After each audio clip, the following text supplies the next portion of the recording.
Salut! Aujourd'hui je vais vous parler du greenwashing et plus précisément du greenwashing en cosmétique.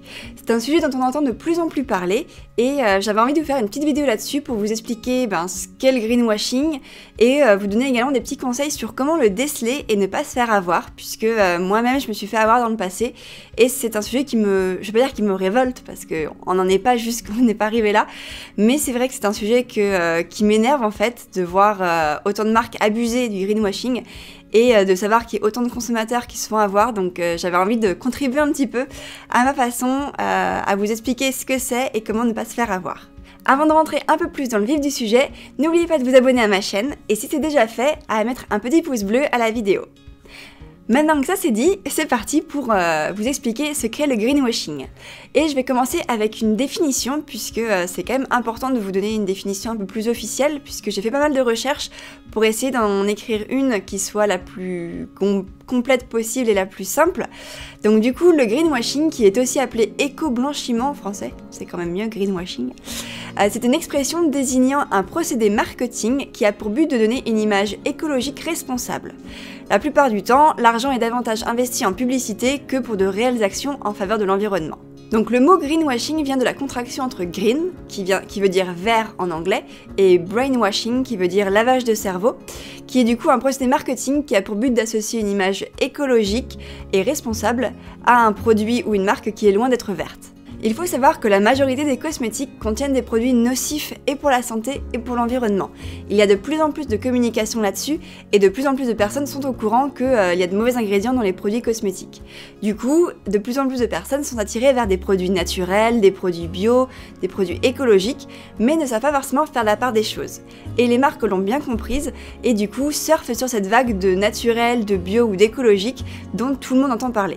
Face à ce phénomène, les marques n'hésitent pas à mettre en avant certains ingrédients, labels ou mentions afin de soigner leur image et de cacher la réelle composition de leurs produits.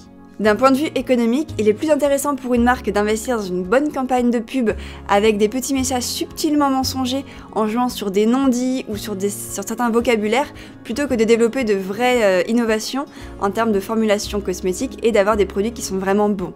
Par exemple, avoir une bouteille verte avec des feuilles de chêne dessus, ça coûtera toujours moins cher que d'investir en recherche et développement pour avoir un vrai produit de qualité. Donc là on parle beaucoup d'environnement parce que le greenwashing à proprement parler c'est d'abord au niveau de l'environnement, mais il faut savoir que le greenwashing en termes de cosmétiques c'est également beaucoup la santé, c'est-à-dire revenir aux sources et communiquer sur des produits naturels et des produits bruts, ceux que nos ancêtres utilisaient à l'époque. Donc maintenant je vais vous donner quelques exemples de greenwashing en cosmétique, comment les déceler, comment les repérer et surtout comment éviter de se faire avoir. Donc tout d'abord, il faut retenir la couleur verte. Le vert, ça fait partie du mot greenwashing, puisque green, ça veut dire vert, et le vert est partout. Donc c'est-à-dire que si vous voyez du vert, faites attention, ça ne veut pas forcément dire naturel. Beaucoup de marques vont utiliser le vert sur leurs flacons, donc vous allez avoir des bouteilles vertes, des tubes verts, des étiquettes vertes, des bouchons verts.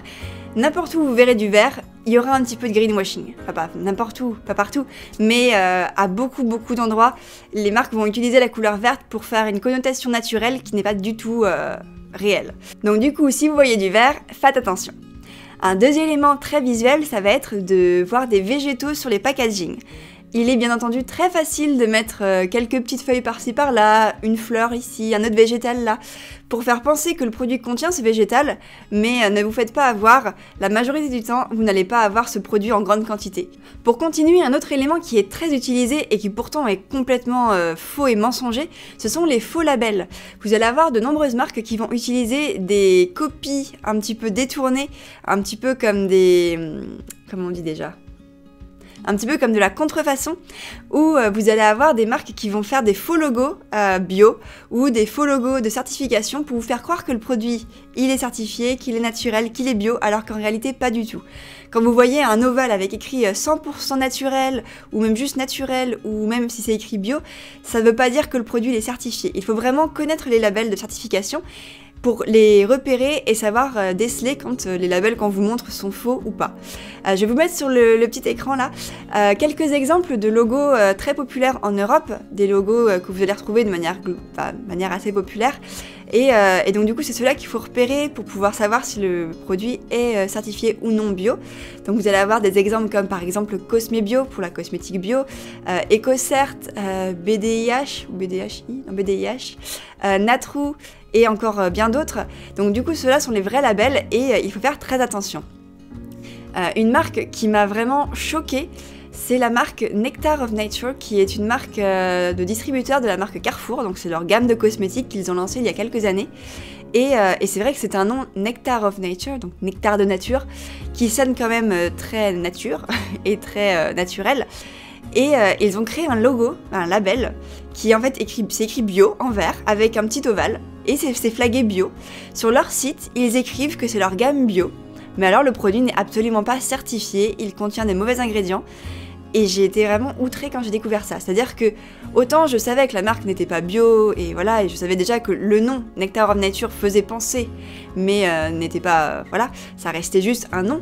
Mais là, quand j'ai découvert leur faux label bio, c'est encore plus confusant et je veux dire, n'importe qui peut se faire avoir s'il ne connaît pas les labels. Donc faites vraiment attention et apprenez les logos des vraies certifications pour ne pas vous faire avoir, parce que certaines marques usent et abusent de marketing, de contrefaçon de logos, et il faut faire vraiment très attention à ça. Pour continuer toujours autour du marketing, tous les termes sans quelque chose, il faut faire attention. Sans sulfate, sans parabènes, sans silicone, sans conservateur. Tout ça, ça veut tout et rien dire. Ok, ça peut être vrai. Une marque qui met sans sulfate ne contient peut-être pas de sulfate, ou sans silicone, ok, il n'y a peut-être pas de silicone dans ce produit, mais ça ne veut pas dire qu'il n'y a pas tous les autres mauvais ingrédients. Et il faut même faire attention, puisque certaines marques vont mettre par exemple sans parabènes, le parabène étant un conservateur en général, et donc du coup, en effet, le produit ne contiendra aucun parabène. Quand on regarde dans la composition du cosmétique, vous ne verrez aucun mot contenant le mot parabène. Mais à côté de ça, l'entreprise va utiliser d'autres ingrédients qui sont également des conservateurs, qui sont même des fois plus nocifs que les parabènes. Mais du coup, ils peuvent mettre la notion sans parabène, puisqu'il n'en contient pas, mais à côté, il va contenir d'autres ingrédients qui seront tout aussi nocifs, voire même des fois plus dangereux.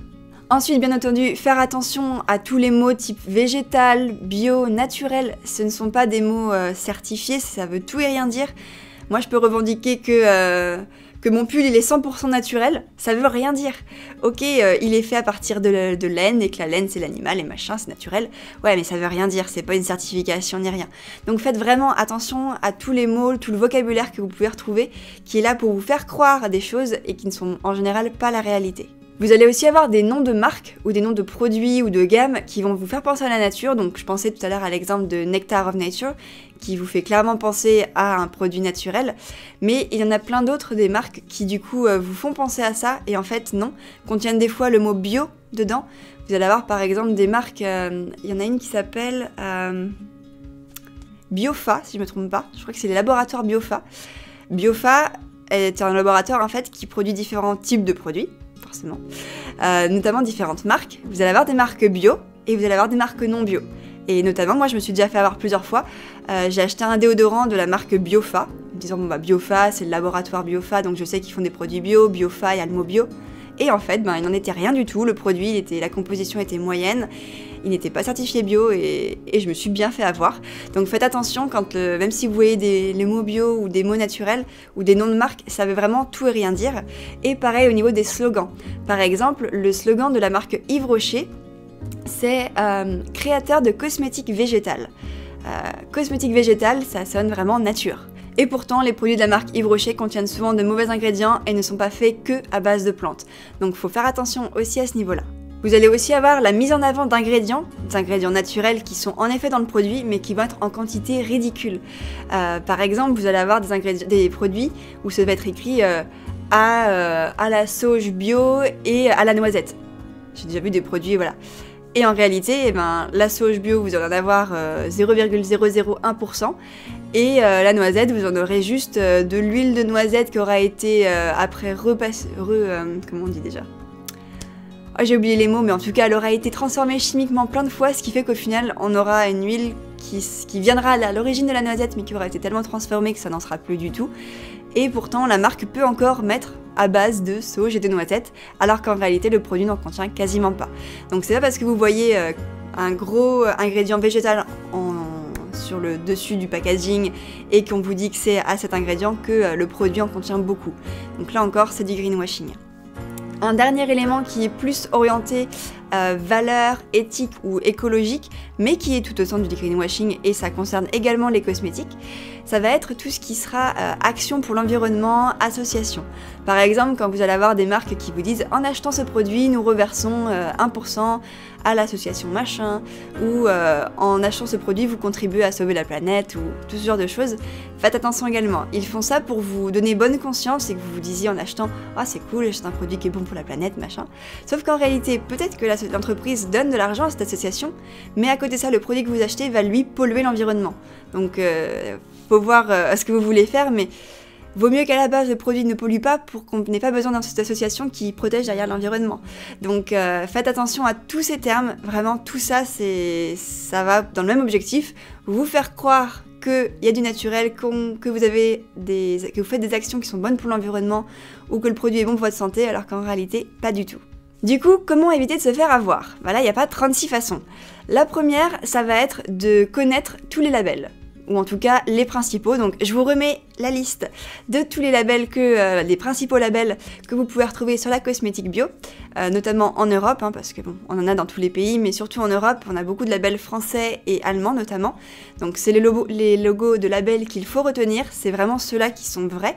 Donc déjà à ce niveau-là, ça permettra de vous orienter un peu plus si vous voyez des faux labels ou des marques qui vous disent qu'elles sont bio. Si vous voyez pas un de ces labels, posez-vous la question. Ensuite, utilisez votre téléphone portable. On est maintenant en 2018. Je dirais que 99% de la population a un téléphone portable et qui plus est un smartphone qui a une connexion à internet. Si vous avez un doute, regardez vite fait sur internet, tapez le nom de la marque ou regardez un petit peu, vous trouverez très rapidement des informations qui vous diront si le produit est bon ou pas. Ensuite, un truc mais super important et le truc le plus évident je dirais, regardez la composition du cosmétique. Bien entendu, quand on regarde le flacon, qu'on regarde la composition, c'est écrit en tout petit, c'est écrit dans une langue qu'on ne comprend pas, parce que c'est en général en latin si je ne me trompe pas. Donc du coup, c'est un langage qui est universel pour les scientifiques, mais qui n'est pas compréhensible de n'importe qui. Donc soit vous apprenez tous les noms des ingrédients cosmétiques nocifs, ou en tout cas les principaux, pour pouvoir un petit peu les déceler, soit vous faites comme moi et vous téléchargez une application qui vous analyse tout ça. Je sais que j'en ai parlé dans plein de vidéos, j'en ai déjà parlé dans 2 vidéos il me semble. C'est l'application InSip Beauty qui, juste en scannant le code barre, vous dit si l'ingrédient il est bien ou il est pas bien. Ça vous permet de gagner un temps fou et au moins vous avez un très bon ordre d'idée de la composition du produit, donc vous savez si vous pouvez l'acheter ou pas en fonction de vos principes et de votre éthique. Donc voilà un petit peu ce que je peux vous dire sur le greenwashing en cosmétique. Il y aurait de quoi en écrire des pages et des pages puisque c'est un sujet très très vaste, les marques sont de plus en plus créatives pour faire des greenwashing, mais vraiment faites attention puisque moi-même qui m'y intéresse beaucoup à la cosmétique, je me suis fait avoir à plein de reprises, donc faites attention parce que vous pouvez acheter des produits en pensant quelque chose et une fois que vous creusez un peu plus et que vous l'avez déjà acheté, vous vous rendez compte que ce produit, il n'est pas bien et vous avez plus envie de l'utiliser, vous perdez de l'argent, donc faites attention. Je profite de cette vidéo pour introduire une nouvelle série de vidéos que je vais faire dans les prochaines semaines, mois. Ce sera une série de vidéos sur des focus ou zoom sur des marques. Vous présentez un petit peu des marques, qu'elles soient bio ou non bio. Vous présentez la marque en elle-même, son histoire, mais également ses valeurs, ce sur quoi elle communique et ce qu'il en est réellement de la composition de ses produits. C'est quelque chose que j'ai très envie de faire puisqu'il y a beaucoup de marques où on pense qu'elles sont bien et en réalité c'est pas si clean que ça. Ou à côté de ça, on se dit « Oh non, c'est pas certifié bio machin », alors qu'en réalité, ce sont de très bonnes marques qui ont des produits de grande qualité. Donc du coup, j'ai envie de vous faire des petits zooms sur ces marques, vous les présenter. Et si vous avez des marques que vous aimeriez que j'analyse, ou en tout cas que je vous fasse mon petit retour, n'hésitez pas à me laisser des commentaires sous la vidéo. Ça me fera très plaisir d'analyser ces marques. Et de toute façon, moi j'ai déjà une longue liste de marques que j'ai envie de vous analyser. Mais si vous en avez d'autres, je suis toute oui pour les écouter. Maintenant, il ne me reste plus qu'à vous souhaiter une très bonne journée et je vous dis à très bientôt pour une prochaine vidéo. Bye!